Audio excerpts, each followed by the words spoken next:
Hey, you've summoned a lesser maker. Today we're adding a graveyard to my Mordheim board. The idea I had for this video was for a gothic mausoleum, but for playability's sake, I kind of thought it would be better for the board if you could go inside and kind of roam around. So it kind of morphed into a bit of a gazebo, and it's going to have 5 sides, and each side is going to have a buttress, just kind of accentuate the gothic look. I created these files. I'm going to cut this out on my Longer Ray 510W laser cutter that was provided to me by zbanks.com. There's a link and a coupon code that you can find in the pinned comment or the description if you're interested in this machine by the end of this episode. The files that I'm using on this machine are available on Patreon for free, and a PDF version that you can print out and cut out yourself. So I'm assembling a Crypt. I cut this out on 2mm plywood, and this stuff was really great because it's really solid. It's not like EVA foam where it kind of warps and stuff.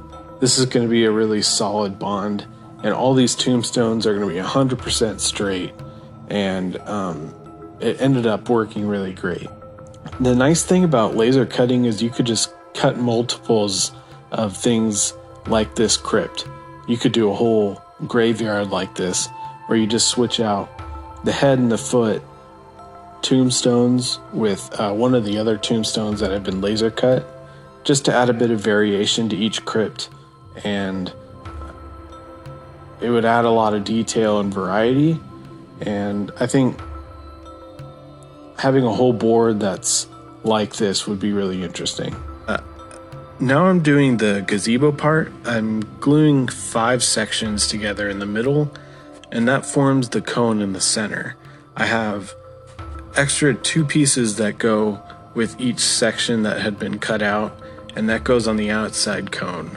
And then we're gonna fill in the gaps and kind of sculpt in the details with some Crayola Model Magic. And it's kind of a foamy air dry clay. You can get this at the Dollar Tree, that's why I'm using it. And I think air dry clay would have worked better, just standard air dry clay, because it holds detail a little better. The Model Magic is good, but it doesn't, I don't know, it's just too soft, and doesn't hold definition very good. So that's a little unfortunate, but either way, this did do the job. The thing I was trying to keep in mind was to stay true to the silhouette that I cut out. Converting a 2D object to a 3D isn't all that difficult, but I did want to make sure that the details that I put in were there. You could see here I don't look all that optimistic, and to me it's always important to finish projects you start, because finishing projects is a skill. You have to practice it. If you always give up halfway through, or you don't finish painting the model, or like a finished project, just you'll know if it works or not. And 100% a finished project looks better than a partly finished project. So even if something is not turning out as good as you think, once it's finished and it's painted, it's going to always turn out better than you thought it did, and you thought it would. I cut out plastic wedges with a template that I had cut out of EVA foam, and this is just from plastic packaging that I saved from my job, and these little triangles made sure that more or less everything was kind of evenly spaced between these 5 sides. I grabbed some craft sticks and I glued them, and these will act as the legs I thought the organic look to these would add a bit more character and intentional wonkiness to this build. Because it wasn't looking pristine at this point, I thought having like foam, perfect like columns might look a little odd. I went back with the model magic to transition from that round pillar to that 2D panel, and we're going to fill those gaps in with some texture paste later. Especially at this point, it looks really chaotic and it doesn't look particularly good, but it is getting closer to that finished product, which is the goal. Alright, so as of right now, I'm not very happy with this. This is a different architectural style than I'm used to building. I don't know, there's a lot of things with building where there's an ugly stage. This ugly stage is pretty ugly, and I don't know what it's gonna look like when it's finished. A lot of the ugly stages I can push through because I have a picture of what it's gonna end up looking like. But right now I don't have that. I'm gonna mix up a texture paste to kind of blend some things together. There's a lot of gaps in here that need to be filled, and that will definitely do the trick, as well as kind of toughening up this material. Whenever I mix a texture paste, there are main ingredients that I like to use. One is a Mod Podge or white glue, like some sort of base that will make sure that it's solid and it sticks to the piece. The next one is paint, and then the third essential ingredient is spackle. I've been using a pink drywall spackle, and in my opinion, it's just too smooth.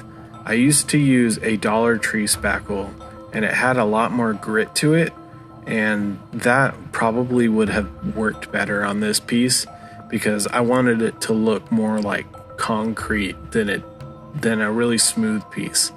I did end up mixing sand into the mix, but because there wasn't that much sand to the mix, there was just some spots that had sand granules, and it worked great on the tombstones and the crypt, but not quite on the gazebo. So that's just something to keep in mind, but it just didn't scale well with the bigger object, and that was a little unfortunate. It's something that I wasn't really keen on, but it did do the job. I think it looks better now. I think I'm confident enough to put this on the 1000 subscriber board. Last month, I put together the foundations of this board, and I've been slowly chipping away at the buildings that I'm adding to this.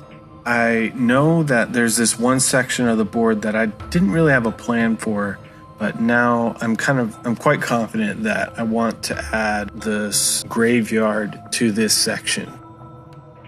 I'm using spray foam to make the majority of this adhere to the board, and this foam does a really good job sticking all these foam bits together. I use Floral Foam. It's a brand sold by the Dollar Tree, and it's a really solid, porous, recycled plastic material. It's not like water absorbent like some of the other floral foam, and it's non-toxic, but it's a good stiff base for all these buildings that will go on top of it, and I use it quite often. After putting a ton of white glue on top of this foam, I broke up some cork sheets, and I brought just kind of puzzled them on top of here in no particular order. I made sure to really put glue in between all of these cracked pieces because I want to make sure that these don't go anywhere, and to kind of fill in the gaps, I just sprinkled sand over all of it just to make sure that just it kind of acts as a grout and as well as like a texture that's in between all these spaces. And this worked really well. I poured over white glue that was really runny on top of all this as well. When adding elevation to a piece, you want to make sure you have stairs and not a slope, because a lot of Games Workshop models are not designed to be, they don't have center of gravity in mind at all. And it can be really inconvenient to have something that's angled in such a way that the base is not flat. And so it is important to make sure that elevation is stair-stepped rather than sloped. I mixed together another texture paste and I just coated everything that was foam. The other thing that was really important is if there's any hot glue or super glue that's covered, like exposed on top of the cork or whatever, that definitely needs to be covered before any of the paint, so that the paint will stick to it.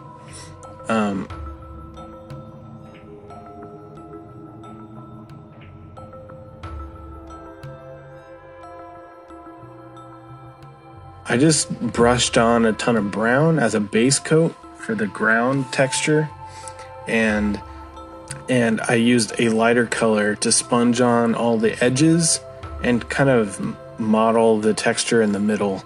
But I did prioritize the edges. The highlights look really stark, but it does dry a little more subtle, as well as I add a wash later to kind of even everything out. I went over the roof texture with a green, as always, and I sponged in all the stone for the mausoleum, and as well as the tombstones. I did end up putting a wash over everything and then going over everything with that same lighter gray, and that definitely kind of fixed that mistake. Make sure you like and comment and subscribe. It makes a huge difference for a smaller channel like mine. I have a Patreon and it's only $2 a month, so I'm going to thank my Patreon members real quick. I'd like to thank Leroy, Moonbad, Fetter, Caracal, Old School FRP, Burning Heart Custom Creations, James, and Anders. And we did lose Jared this week, but I still appreciate his support this month, so thank you so much. Thanks again to Z-Banks. Check out the link in the description for the laser cutter. I appreciate their support. All right, have a good one.